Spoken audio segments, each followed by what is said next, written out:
సర్వమంగళ మాంగళ్యే శివే సర్వార్థ సాధకే శరణ్యే త్రయంబకే దేవి నారాయణీ నమోస్తుతే. వాగర్తావివ సంపృక్తో వాగర్త ప్రతిపత్తయే జగతః పితరౌ వందే పార్వతీ పరమేశ్వరం. జ్యోతిషాభిమానులందరికీ నమస్కారం. 2025 మే మాసంలో 12 రాసుల వారికి గోచార రీత్యా మాస ఫలితాలు. ప్రధానంగా ఈ 2025 మే మాసంలో గ్రహాల యొక్క స్థితిగతులు, సంచారగతులను గన పరిశీలిస్తే, గ్రహరాజు అయినటువంటి సూర్య భగవానుడు మే 14 వరకు మేషరాశిలో తన సంచారాన్ని కొనసాగించి మే 14 తర్వాత ఆయన వృషభ రాశిలోనికి ప్రవేశిస్తాడు. ఇక కుజగ్రహము ఈ మే మాసం అంతా కూడా కర్కాటక రాశిలోనే తన సంచారాన్ని కొనసాగిస్తాడు. బుధగ్రహము మే 6 వరకు మీనరాశిలో ఉండి 6 తర్వాత మేషరాశిలోనికి ప్రవేశించి 23వ తారీఖు వరకు, అనగా మే నెల 23 వరకు మేషరాశిలో తన ప్రయాణాన్ని కొనసాగించి ఆ తర్వాత, అనగా మే 23 తర్వాత ఆయన వృషభ రాశిలోనికి ప్రవేశిస్తాడు. ఇక బృహస్పతి గురువు మే 14 వరకు వృషభ రాశిలో సంచారం కొనసాగించి ఆ తర్వాత మిథున రాశిలోనికి ప్రవేశిస్తాడు. శుక్రగ్రహము ఈ 2025 మే మాసం అంతా కూడా మీన రాశిలో తన సంచారాన్ని కొనసాగించే పరిస్థితి కనిపిస్తుంది. అలాగే కర్మకారకుడు, వృత్తికారకుడు అయినటువంటి శని భగవానుడు మీనరాశిలోనే ఈ 2025 మే మాసం అంతా కూడా తన సంచారాన్ని కొనసాగిస్తాడు. ఇక రాహువు మే నెల 18 వరకు మీనరాశిలో సంచరిస్తూ మే నెల 18 తర్వాత ఆయన కుంభరాశిలోనికి వెనుకకు మరలి తన సంచారాన్ని కొనసాగిస్తాడు. అలాగే కేతు గ్రహము మే నెల 18 వరకు కన్యా రాశిలో సంచారాన్ని కొనసాగించి ఆ తర్వాత సింహరాశిలో మే 18 తర్వాత సింహరాశిలోనికి ఆయన ప్రయాణం ముందుకు సాగుతుంది.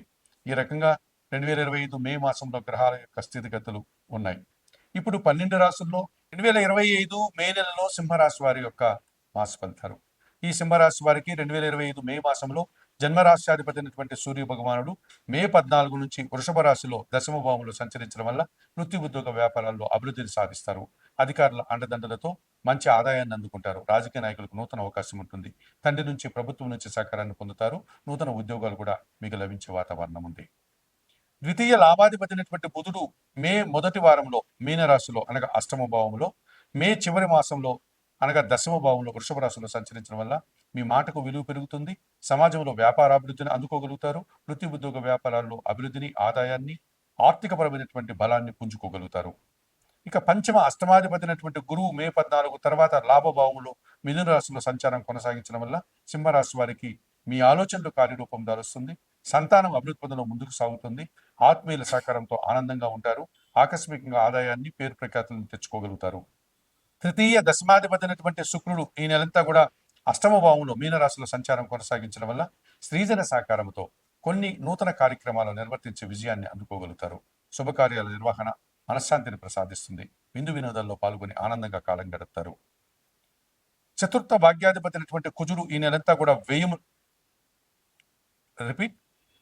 2025 ఈ మే మాసంలో సింహరాశి వారికి సూర్య భగవానుడు అధికారుల యొక్క అండదండలతో అభివృద్ధిని ప్రసాదిస్తుండగా బుధుడు వ్యాపార అభివృద్ధిని, ఆర్థిక అభివృద్ధిని ఇస్తున్నాడు. గురువు సమాజంలో గుర్తింపుని ఇచ్చేటువంటి పరిస్థితి, సమాజంలో పేరు ప్రఖ్యాతులు ఇచ్చేటువంటి వాతావరణం కనిపిస్తుంది. శుక్రుని యొక్క అనుకూలత వల్ల స్త్రీజన సహకారంతో కుటుంబంలో శుభకార్యాలు, విందు వినోదాల్లో పాల్గొని ఆనందాన్ని పొందగలుగుతారు. ఈ రకంగా మేషరాశి వారికి 50% సుఫలితాలు రావడానికి ఈ మాసంలో అనుకూలంగా ఉంది. అయితే చతుర్థ భాగ్యాధిపతి అయినటువంటి కుజుడు ఈ నెలంతా కూడా వ్యయములో కర్కాటక రాశిలో సంచరించడం వల్ల కుటుంబపరమైనటువంటి కాస్త ఖర్చులు, అశాంతి కనిపిస్తుంది. అలాగే భూ సంబంధమైనటువంటి సమస్యలు, కోర్టు సంబంధమైనటువంటి సమస్యలు మిమ్మల్ని ఇబ్బంది పెట్టే సూచనలు కనిపిస్తుంది. ఇక సప్తమాధిపతి అయినటువంటి శని భగవానుడు అష్టమ భావంలో మీనరాశిలో సంచరిస్తున్నాడు. ఈ రకంగా సంచరించడం వల్ల చిన్న చిన్న అనారోగ్య సమస్యలు, అలాగే కొన్ని పోటీ ప్రపంచంలో వెనకడుగు వేసుకోవడము, అలాగే జీవిత భాగస్వామితో మనస్పర్ధలు, విపరీతమైన ఖర్చులు రావడానికి, వ్యవసాయ రంగంలో ఇబ్బందులు రావడానికి ప్రతికూల వాతావరణం కనిపిస్తుంది. ఇక రాహువు అష్టమ భావం అనేటువంటి మీనరాశిలోను, సప్తమ భావం అనేటువంటి కుంభరాశిలోను ఆయన సంచారం కొనసాగించడం వల్ల రాహుదోషం కనిపిస్తుంది. అలాగే కేతువు ద్వితీయ భావం అనేటువంటి కన్యారాశిలోను, జన్మరాశి అనేటువంటి సింహరాశిలో సంచరించడం వల్ల ఇది ఒక రకమైనటువంటి రాహుకేతు దోషం, కాలసర్ప దోషం కనిపిస్తుంది ఈ సింహరాశి వారికి. మే మాసంలో ఈ సింహరాశి వారు తప్పనిసరిగా ఈ కాలసర్ప దోషం నుంచి బయటపడడానికి తిరుపతి పుణ్యక్షేత్రానికి సమీపంలో ఉన్నటువంటి శ్రీకాళహస్తీశ్వర ఆలయానికి వెళ్ళి అక్కడ అందుబాటులో ఉండే రావుకేతు పూజలు నిర్వర్తించుకొని అక్కడ కాళహస్తీశ్వర స్వామిని జ్ఞానప్రసన్న అమ్మవారిని దర్శించి రావడం వల్ల వీరి దోషం నుంచి బయటపడవచ్చు. అంత దూరం వెళ్ళలేని వారు రాహు దోషం నుంచి బయటపడడానికి నిత్యం దుర్గారాధన చేయండి, శ్రీదేవి ఖడ్గమాల స్తోత్రం చదువుకోండి. కేతు దోషం నుంచి బయటపడడానికి నిత్యం గణపతి ఆరాధన చేసి గణేశాష్టకం చదువుకోండి. ఇక అష్టమ శని దోషం నుంచి బయటపడడానికి శనీశ్వర దర్శనం చేసుకోండి. అవకాశం లేని వారు ఈశ్వరునికి శనివారం రోజు పాలాభిషేకం నిర్వర్తించండి. ఇక వ్యయ కుజ దోషం నుంచి బయటపడడానికి సుబ్రహ్మణ్యాష్టకం చదువుకుంటూ సుబ్రహ్మణ్య స్వామి దర్శనం చేసుకోవడం వల్ల సుబ్రహ్మణ్య స్వామి ప్రీత్యర్థం మీరు కందిపప్పును పేదవారికి, మీ కుటుంబంలో పనిచేసే పని వారికి మంగళవారం రోజు దానం చేయడం వల్ల కూడా మంచి ఫలితాలు రావడానికి అవకాశం ఉంటుంది. మరి సింహరాశి వారు 2025 మే నెలలో చెప్పిన విషయాలని స్వీకరిస్తూ పరిహారాలు పాటిస్తూ ఆయుర ఆరోగ్యాలతో ఆర్థిక అభివృద్ధిని పొందాలని మనస్ఫూర్తిగా కోరుకుంటూ సర్వే జనా సుఖినో భవంతు.